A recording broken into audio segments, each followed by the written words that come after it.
사랑하는 시청자 여러분, 한 주간도 평안하셨습니까?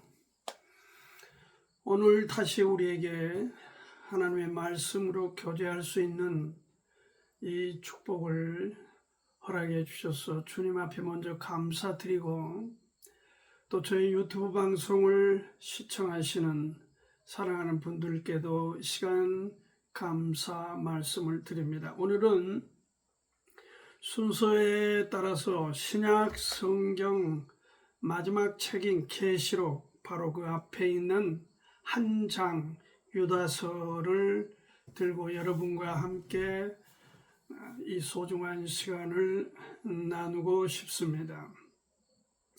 이 유다서의 흐름상 주제는 한 단어로 압축해서 말씀드리면 경건입니다. 가드린니스죠. 이 경건에 대해서 제가 어렸을 때부터 보고 느낀 게 하나 있습니다. 그것은 조상들에게 제사를 드리는 사람들의 그 모습입니다. 그 제사를 준비하고 드리는 그 정성과 또 나름대로 그 엄숙하고 참 나름대로 그 준비된 정숙한 이런 숙연한 분위기에서 조상께 절을 하고 또 뭐 제사를 드리는데, 그것은 지금 보니까 사실 경건이 아닙니다. 이게 평소에 아무렇게나 자기 하고 싶은 대로 하고 살다가 제사상 앞에서만 숙연하다고 해서 경건한 것은 결코 아니다. 그러면 경건이 무엇입니까?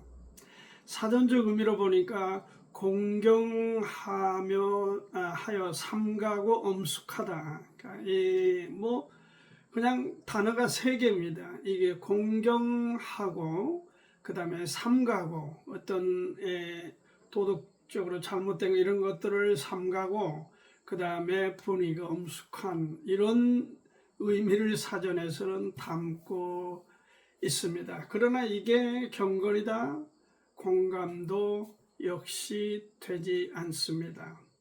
뭐니 해도 우리가 성경의 개념에서 어떤 것들을 분명하게 정리하는 것이 맞다. 저는 이렇게 먼저 말씀을 드리고, 성경에서의 헬라어로는 유세베이아입니다. 이거는 무슨 뜻이냐면 holy, 그리고 and plus God fearing, 그러니까 거룩함과 하나님을 경외, 두려워함의 복합적 의미가 유세베이아인데, 이게 바로 경건입니다.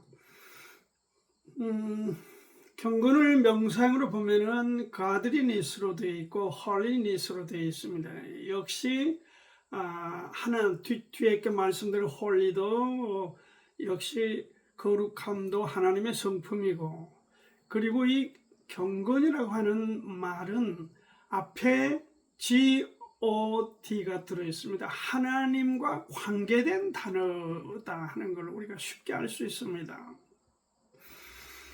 그래서 제가 지금 모든 것을 정리해서 진짜 경건을 정리하면은 하나님 앞에 거룩함으로 구별된 삶이다.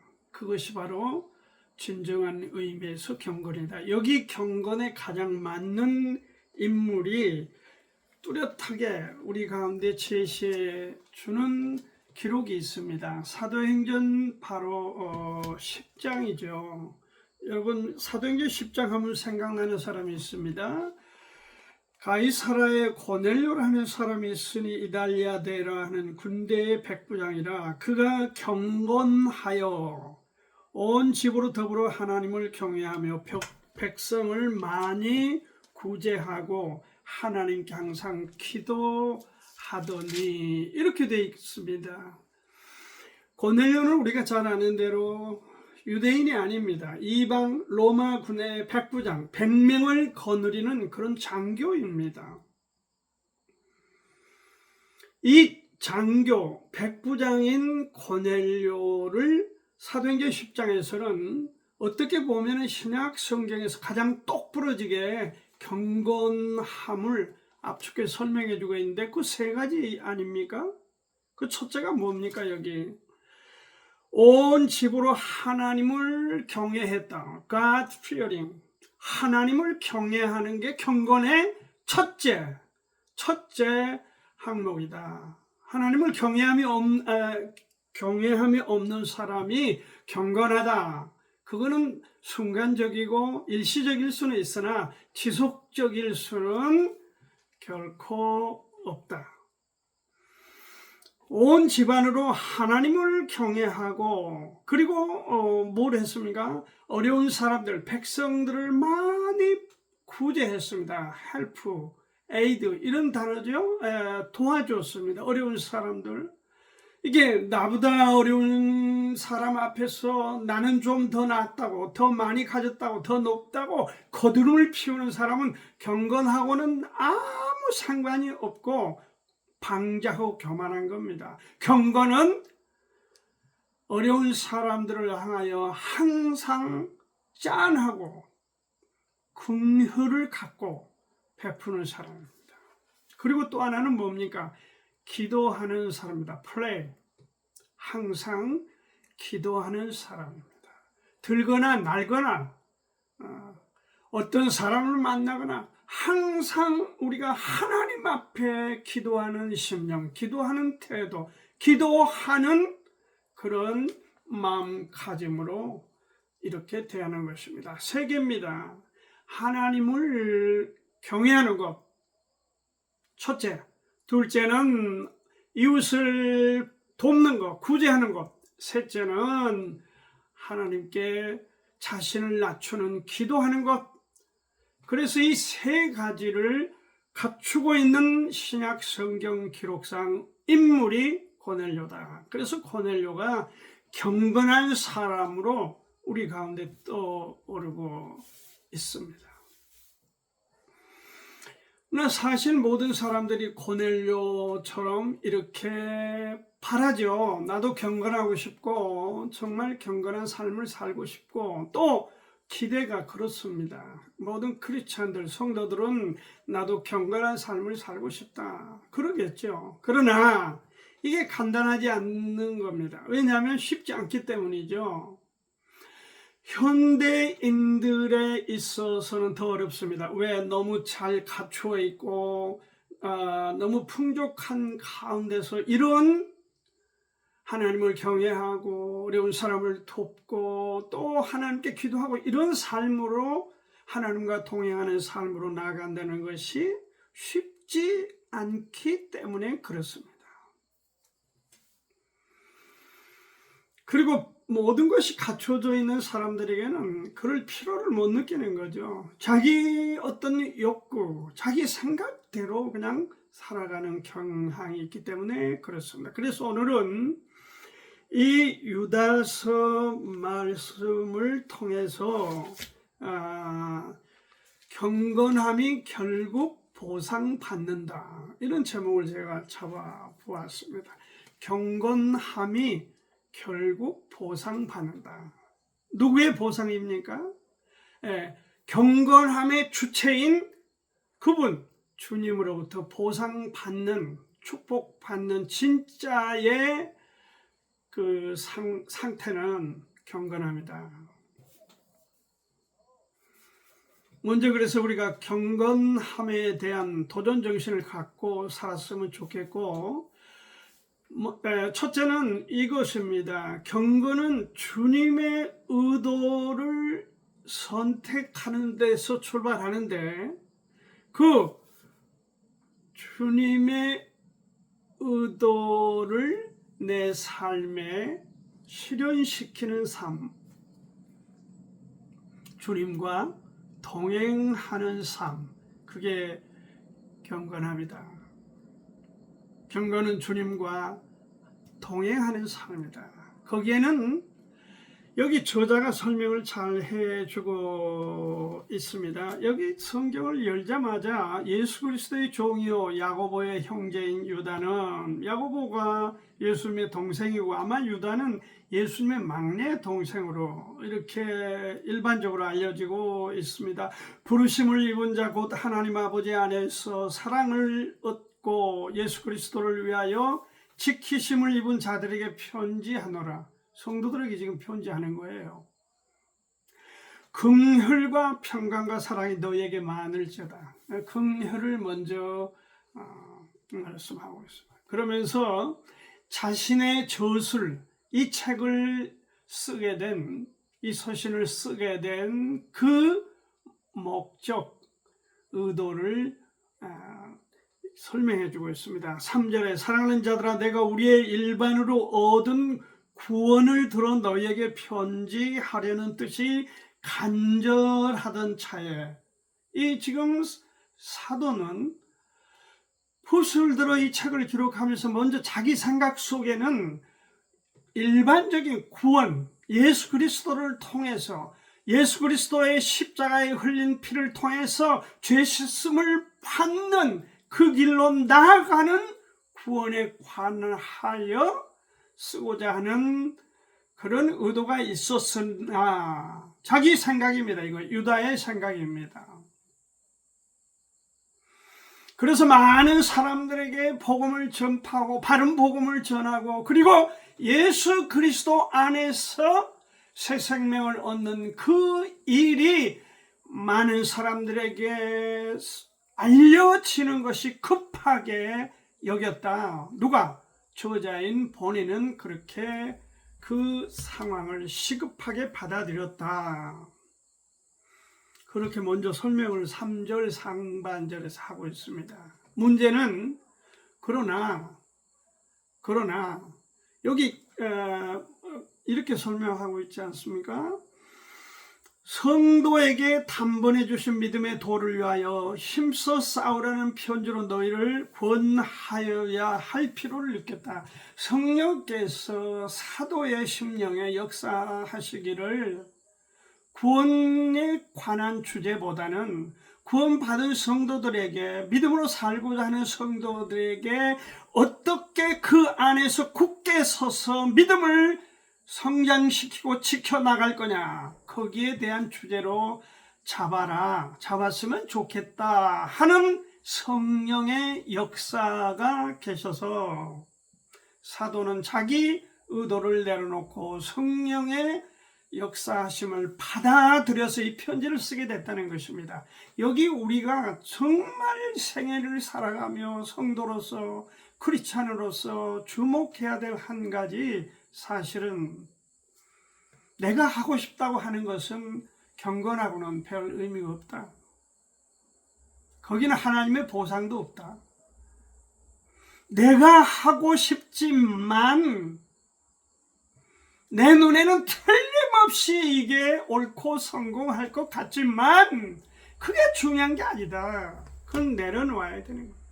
그리고 기도하는 사람들은 잠잠히 성령이 어떻게 역사하시는가, 주님이 내 길을 어떻게 인도하시는가에 초점을 둬야 되는 것입니다. 여러분과 제가 그렇게 해야 된다.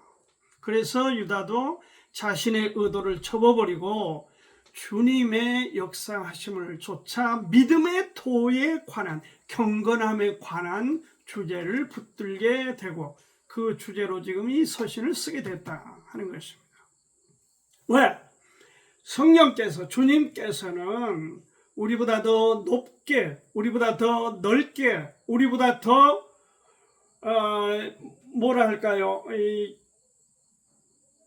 온 세상을 한눈에 보고 계시는 그 광활함에 대해서, 그 능력과 역사하심을 우리가 받아들이고 좁게, 이렇게 낮게 보는, 현실적으로 집중하는 이런 경향이 있는 우리 자신들을 내려놓아야 된다 하는 것을 먼저 이 책에서 우리에게 제시해 주고 있습니다. 왜?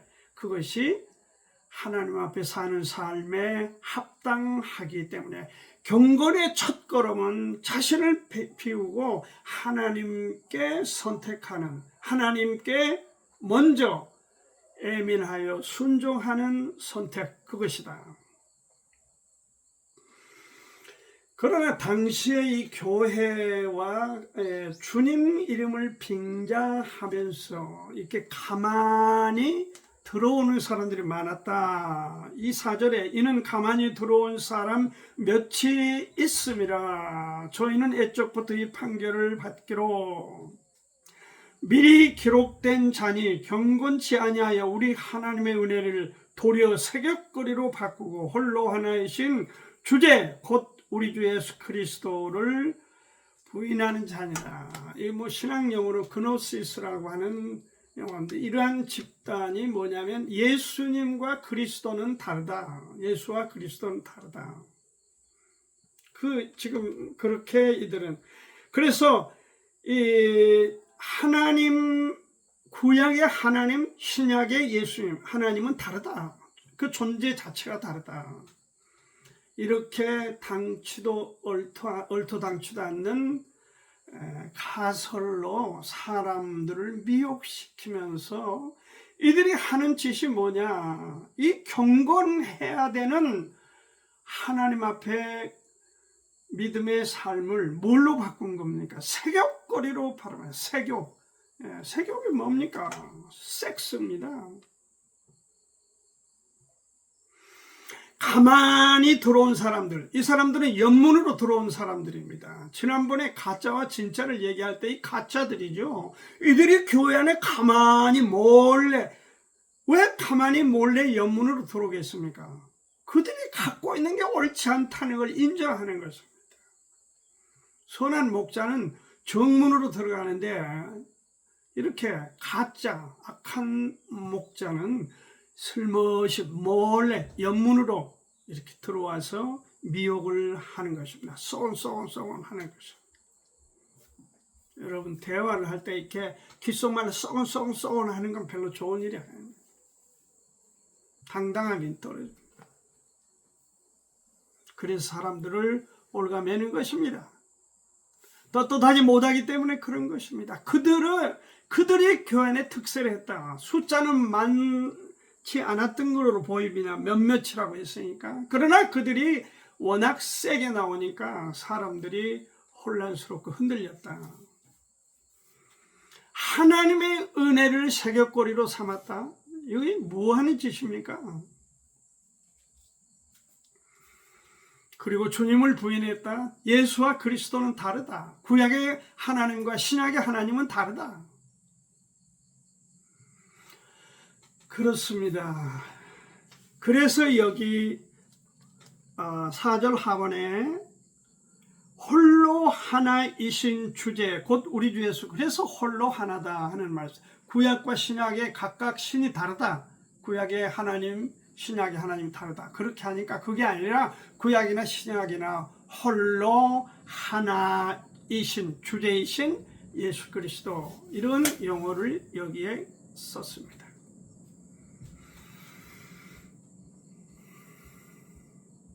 구원도 우리 가운데 중요합니다. 그러나 경건함도 구원 못지않게 중요합니다. 아기를 출생시켜도 해산만 해서 아기가 태어난다고 다 된 것은 아닙니다. 그러나 일단은 태어나야 한다는 관점에서는 출생이 중요합니다. 구원받은 거는 뭡니까? 출생입니다. 거듭난 거예요. 거듭난 거. 어머니 뱃속에서 나와서 끝난 게 아니라 위로부터, from above, 하나님으로부터 다시 태어나는 거듭남이 구원인데, 그것 없이는 성장이 어렵죠. 그러나 구원받았다고 다 끝난 게 아니라 거기서 출발하여 하나님께 선택하고 그 길로 성장해 나아가는, 어디까지? 성숙하여 예수 그리스도 그 목표까지 성장해 가는 것이 우리의 목표입니다. 인생의 목표예요. 거기에 경건함이 묻어나는 것입니다.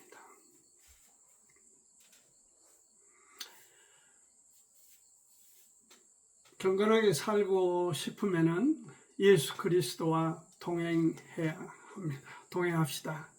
두 번째로 여기서 제시해 주고 있는 게 뭐냐면은 경건함으로 성장해야 불경건함이 뭔지 구별하여 이렇게 멀리 할 수 있다. 이게 5절부터 16절까지인데 어떻게 보면 전체 흐름의 가장 중요한 부분이기도 합니다.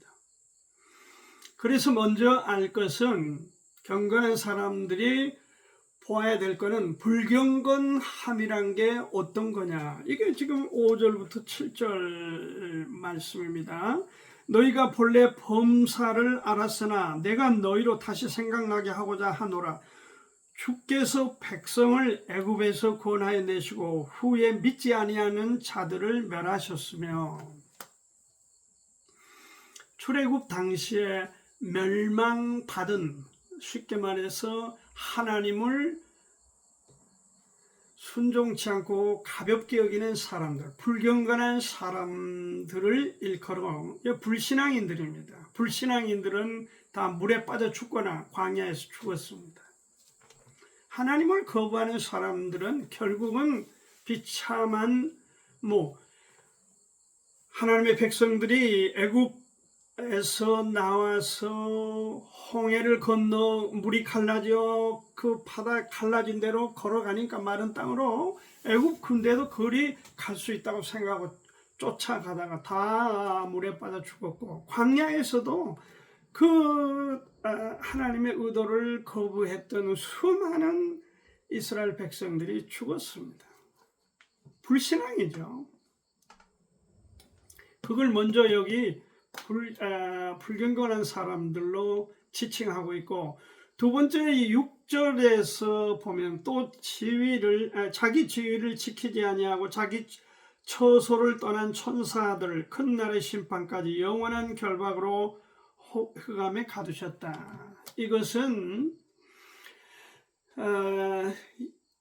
이 두 번째 불경건함의 집단이 뭐냐, 타락한 천사들을 얘기하는데, 타락한 천사는 우리가 잘 아는 대로 교만함입니다. 교만함. 루시퍼가 타락한 천사장, 그 루시퍼가 하나님의 보좌에 대적자로 등장하면서 땅에 내리 쫓기고 이 지구를 흔들고 이 세상을 흔들고 사람의 마음을 흔들고 이 사회를 혼란케 흔드는 바로 그 주범, 타락한 천사. 9절에서도 보니까 이 타락한 천사가 파워가 셌습니다. 천사장 미가엘이 모세의 시체에 대하여 마귀와 다투어 변론할 때 감히 회방하지를 못하고 뭐라고 그랬습니까? 회방하는 판결을 쓰지 못하고 다만 말하되 주께서 너를 꾸짖으시기를 원하라. 이거 미가엘 천사장이 이렇게 무력하게 대처한 걸 보면은 얼마나 이 타락한 천사 루시퍼 이 파워가 대단했는가 하는 것을 우리가 알 수 있습니다. 크리스찬들은 마귀 앞에 단호해야 됩니다. 마귀야, 내 앞에서 그런 짓을 거두고 물러나라. 분명하게 선언을 하고 우리 가운데 멀리 내쫓는 결단과 그러한 판단을 해야 하는 것입니다. 그리고 여기 교만함으로 이제 타락한 천사가 등장하고, 요 세 번째 또 보니까 이 7절에 나와 있습니다. 소돔과 고모라와 그 이웃 도시들도 저희와 같은 모양으로 간음하였으며, 소돔과 고모라 잘 아시죠? 소돔 뭐죠? 세욕으로 멸망한 겁니다. 가만히 들어와 경건함을 벗어나서 그들이 어떻게 사람들을 미혹을 하고 그리고 세격거리로 삼아서 혼란하여 마치 불신앙으로 빠졌는가, 불경건함으로 들어갔는가 하는 것을 보여주고 있습니다. 이 세 가지 부류를 제시한 출애굽 멸망 시에 불신앙으로, 타락한 천사들 교만 반자함으로, 그리고 소돔 고모라 멸망, 세격거리로 삼는 도덕적인 타락에 대해서 여기 불신앙에 대한 경고를 유다는 분명하게 제시해 주고 있습니다. 본능으로 사는 거죠. 그것은 경건함이 아닙니다. 그것은 불경건함입니다. 자기 본능이 아무리 착한 것 같고, 아무리 자기 본능이 대단한 것 같고 거룩한 것처럼 보일지라도 자기 본능으로 사는 것은 불경건합니다. 예를 들어서 한번 설명해 볼까요? 북한에서 간첩이 여기 남한에 왔습니다. 서울 거리를 활보하고 북한에서 받은 돈으로 막 구제를 하고 어려운 사람을 고아원을 도와주고 노인들에게 이런 일을 한다고 해서 우리가 그 사람을 좋은 시민이다, 대한민국 국민이다, 그렇게 받아들이지 않습니다. 그가 할 수 있는 가장 중요한 일은 나는 간첩이다, 그리고 경찰서나 어디입니까? 거기 담당하는 사람에 가서 자수하고 광명을 찾는 것이 우선이죠. 그러니까 불경건함이라고 하는 건 돌아서서 경건함에 머무른 것이, 주님과 동행하는 것이 우선순위지, 그것은 아무래도 다 헛짓거리다. 아멘? 헛짓거리다. 최근에 어저께 제가 어떤 인터넷 뉴스를 보니까 10년 동안 자기 친딸을 성폭행했던 아버지에 관한 기록이 있는데, 춘천지법에서 그 판사가 이제 10년인가요? 선고를 했던가요? 그런데 이 아버지 하는 말이 근친상간도 허락해야 제대로 된 법이다, 이렇게 판사 앞에서 큰 소리를 쳤어요. 기가 막힌 얘기입니다. 기가 막혀. 그걸 뻔뻔스럽다고 얘기하는 게 아니고 뭐라고 설명할 수가 없습니다. 미친 사람들이 많아요. 그리고 11절에 보니까 이 불경건한 사람들에 관한 얘기입니다. 이 너무 많이 썼어요. 유다가 불경건한 사람들이 너무 많으니까 여기 가인의 길에서 설명하셨습니다. 가인이 어떤 인물입니까? 아벨을 쳐서 죽였습니다. 돌로 쳤단 말은 없으니까 하여튼 주먹으로 쳤는지 돌로 쳤는지 나무로 쳤는지 쳐서 죽였습니다. 잔인한 거죠. 잔인한 거죠. 불경건한 사람들은 잔인할 수밖에 없습니다. 무슨 10층에서인가요? 애완견을 집어던져서 죽였다는 보도도 오늘 있어요. 참 잔인한 거죠. 잔인한 거.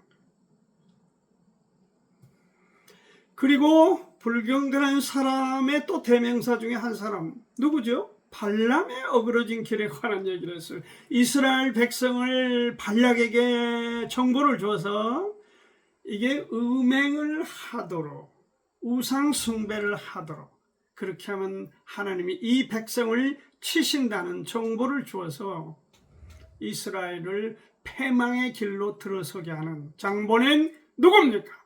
선지자 발람입니다. 더러운 짓을 한 것입니다.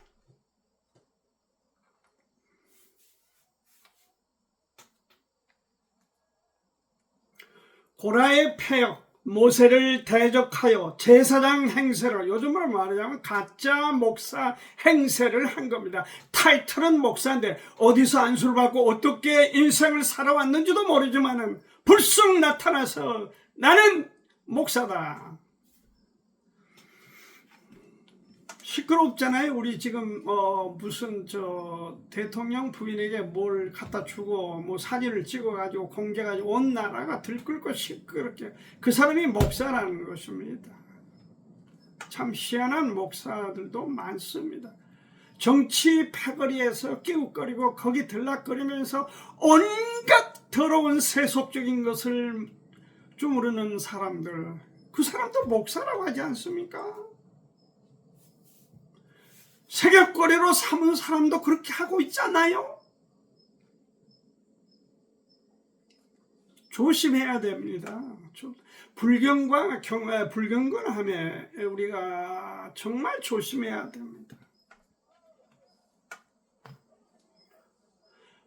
분명히 12절부터 16절까지 말씀에서 불경건한 모든 자들에 대해서 하나님께서, 전능자께서, 우리 주 예수 그리스도께서 반드시 심판하신다.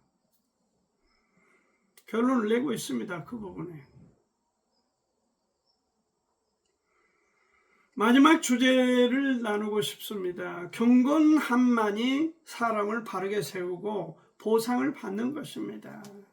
경건함의 주체가 주님이시니까 그 주님과 가까이 함께하는 사람들을 주님이 지켜주시는 것입니다. 보상해 주시는 것입니다. 우리가 너무너무 좋아하는 축복을 주시는 것입니다.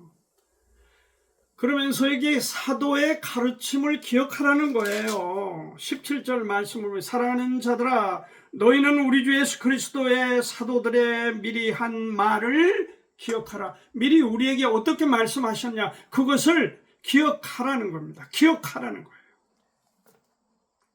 뭐를? 바른 길이 뭐냐, 경건한 길이 뭔지를 기억하라는 거예요. 그러면서 자신을 믿음 위에, 거룩한 믿음 위에 자신을 건축하라. 여기 지금 그렇게 이후에 말씀을 보십시오. 건축이 뭡니까? 이렇게 집을 세우는 거 아닙니까? 우리의 신앙을 건축하라. 어디 위에? 경건함 위에 세워라. 그러며 기도해라. 그러면서 우리가 해야 될 거는 예수 그리스도의 긍휼을 기다려라. 여기 긍휼이요, 반복되고 있어요. 21절, 하나님의 사랑 안에서 자기를 지키며 영생에 이르도록 우리 주 예수 그리스도의 긍휼을 기다리며 어떤 의심하는 자들을 긍휼히 여기라. 그리고 마지막 23절에도 또 어떤 자를 불에서 끌어내어 구원하라. 또 어떤 자를 그 육체로 더럽힌 옷이라도 싫어하여 두려움으로 긍휼을 여기라. 주님이 우리를 향해서 긍휼함으로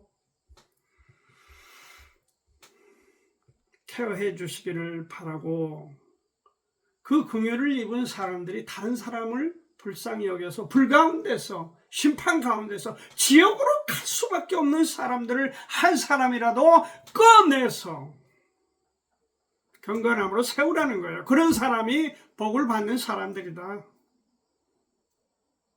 죄를 미워하는 사람,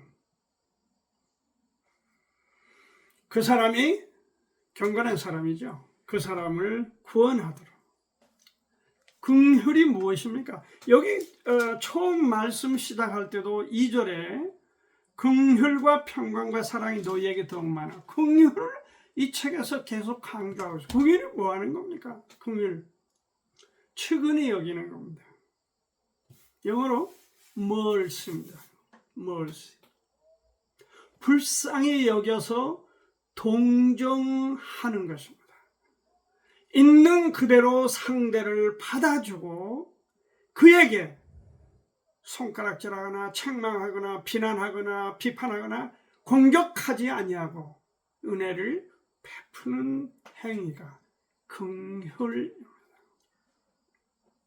긍휼을 베푸는 사람을 하나님이 축복해 주십니다. 그런 성도는 영광 가운데 주님 앞에 서게 됩니다. 제가 너무 좋아하고 사랑하는 후배가 있습니다. 미국 LA에서 목회를 엄청 잘하고 있습니다. 훌륭한 목사님입니다. 박경일 목사님이라고. 그분 은사가 긍휼이에요. 사람을 보면 이렇게 불쌍히 여기고 짠하게 여기고 그렇게 화낸 일이 거의 없어요. 그냥 불쌍히 보기 받아들여요. 하나님이 그를 축복한 것을 제가 보고 지금도 너무 자랑스럽습니다. 말씀을 맺겠습니다. 경건함이 결국 보상받는다. 이 주제로 우리가 주님 의도, 그 경건함을 알아야 되는데 거기에 바른 선택이 있었다는 겁니다. 내 생각이 아니라 주님 생각 쪽으로 선택하고 순종하는 것입니다. 그리고 그렇게 된 사람들, 경건함이 갖추어져 가고 성장해 가는 사람들은 분별을 해야 돼요. 불경건한 그 모습이 어떤 거냐. 그래서 구약의 여러 사례들을 들었습니다. 그 경건한 사람만이 사람을 바르게 세울 수 있고, 그리고 하나님의 보상이 있다. 축복이